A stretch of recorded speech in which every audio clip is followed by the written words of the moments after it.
Hello students, मैं राजकुमार यदुवंशी आप सभी का स्वागत करता हूं अपने परिवार पीबीआर स्टडी में। साथियों, आज आप पढ़ेंगे एक्सरसाइज 5.1 का क्वेश्चन नंबर लास्ट मतलब 7। क्या कहता है जरा ध्यान देना। बड़ा ही अटपटा सवाल है, ये बड़ा टेंशन वाला सवाल है, लेकिन मान लो एग्जाम में आ गया खुदा ना खास्ता, तो आप इससे कैसे निपटोगे मैं वो तरकीब आपको बता रहा हूँ। ध्यान से सुनो। सवाल कहता है कि यूक्लिड की अभिगृहीतों की सूची में दिया हुआ अभिगृहीत 5 जो है वो एक सर्वव्यापी सत्य क्यों माना जाता है। अब आपको ये नहीं पता कि यूक्लिड का है, अभिगृहीत का है, ये अभिगृहीत 5 क्या है, तब तो कुछ नहीं समझ पाओगे। हाँ, लेकिन आगे एक और भी चूतिया बना रहा है, एक प्रकार से बेवकूफ़ बना रहा है आपको। कह रहा कि ध्यान दीजिए यह प्रश्न 5वीं अवधारणा से संबंधित भी नहीं है। बड़ी विडम्बना है। देखो फिर इसका कुल मिला के मतलब समझ लो। इसका कहने का यही मतलब है, 5वीं अवधारणा से जो निष्कर्ष निकलता है उसका यही मतलब है, जो वो कहता है कि पूर्ण अपने भाग से हमेशा बड़ा होता है।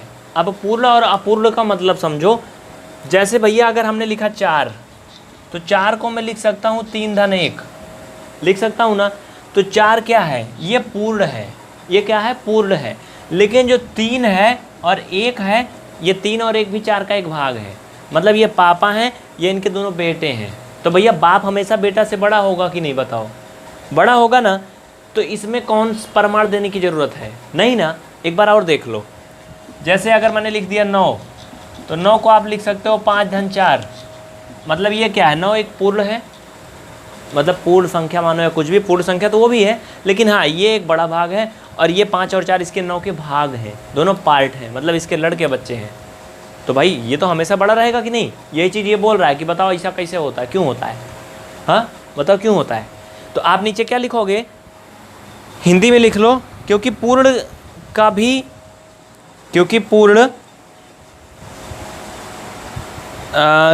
भाग 2। 1 मिनट रुके रहो, मैं देखने दो क्या है भैया ये।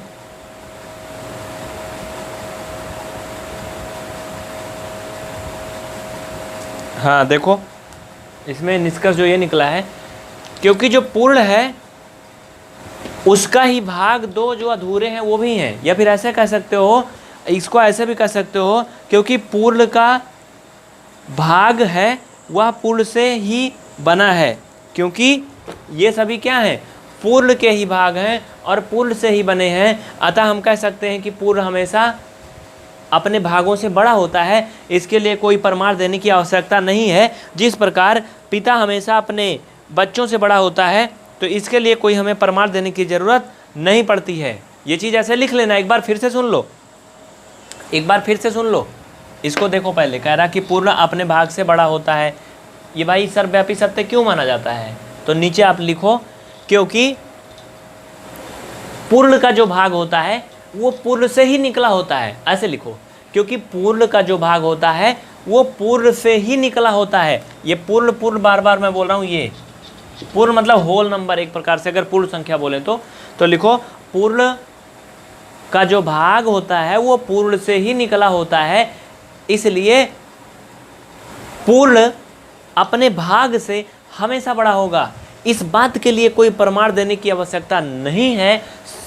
एक उसी प्रकार से जिस प्रकार बाप हमेशा बेटे से बड़ा होता है, इसकी हमें कोई प्रमाण देने की ज़रूरत नहीं पड़ती है। लिख लेना बस, ये थोड़ा तर्क संगत है बस, ठीक है। तो इस तरह से बच्चा आपकी 5.1 एक्सरसाइज खत्म हो गई। अगर आप चाहते हैं कि इस तरह से आपको बड़ी बड़ी क्लासें मिले और आप 1-1 घंटा पढ़ सकें, जो ये 5 मिनट 10 मिनट एक क्वेश्चन देखते हैं, तो 1-1 दिन में पूरा एक्सरसाइज खत्म हो जाएगी। उसके लिए आप अपने बच्चों तो नहीं होंगे आपके, अपने साथियों को हमारे साथ जोड़िए और इस नंबर पर फ़ोन करके बताइए कि हाँ हमारे 5 मित्र पढ़ने वाले हैं, 4 मित्र हैं।